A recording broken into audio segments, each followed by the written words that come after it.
Okay, so this is Branson Harward, and he is a multi-time world champion in multiple leagues. One of my teammates and also one of my good friends, and he has a pretty inspiring story. So far, I just want to start off.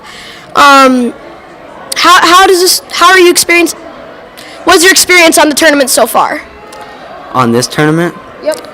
I've really enjoyed this tournament. I just got back from Greece just Thursday morning, and so coming from one tournament to this tournament has been pretty fun, and I haven't really gotten out of that competing mode yet, and so I've been in this competing mode for about 2 weeks now, and it's just been crazy and a good experience because I love competing and I love being a part of this team. And so like when I get to get out there and do what I've trained to do and then see my other teammates do what they've done and what they've trained to do, it's really awesome.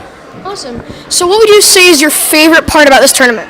My favorite part about this tournament was seeing all of my teammates that don't usually compete get out here and start doing what they want to do, because it's cool to see like the little guys pursue their dreams, and it's cool to see like the college kids that are on our team still doing what they like to do. So that's been my favorite thing.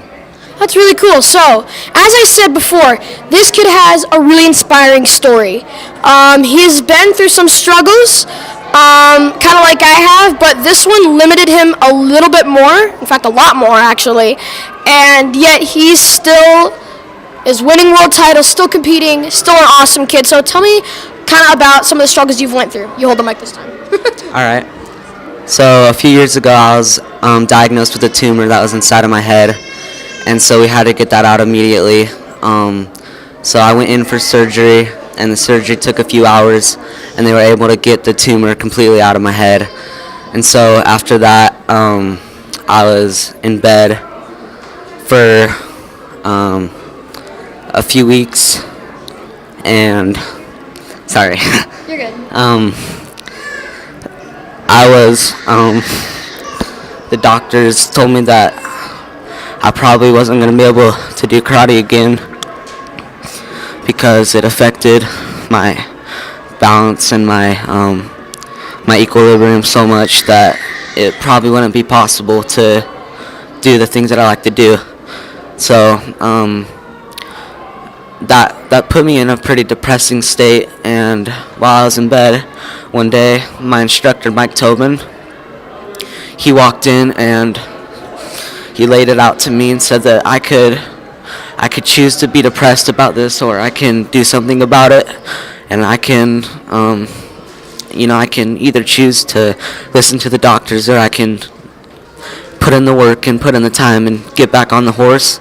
And so that gave me some more hope, and once I was able to stand up and walk, I got back into the studio and started training slowly by slowly, and over time I was able to start doing the things that I like to be doing, and it took a lot of time, but I'm okay now, and the doctors didn't think I was going to be able to do it, but I'm tricking again, I'm fighting again, and I'm doing everything I like to be doing. So thank you. Yeah, that's awesome, man. And then just one last question, if that's okay with you. Yeah. So what do you have any advice for other people who are going through similar struggles, and what they could do to try and keep going like you did? Yeah. So some of the advice that I'd like to give is, you don't always gotta listen to what people say. It's what it comes down to is what you want and what you want for yourself. And so, if you have a dream and you have something that you want to do, then you go do it. You don't gotta listen to people, and you don't gotta listen to what they say and what they say, like what you can't do and what you can do.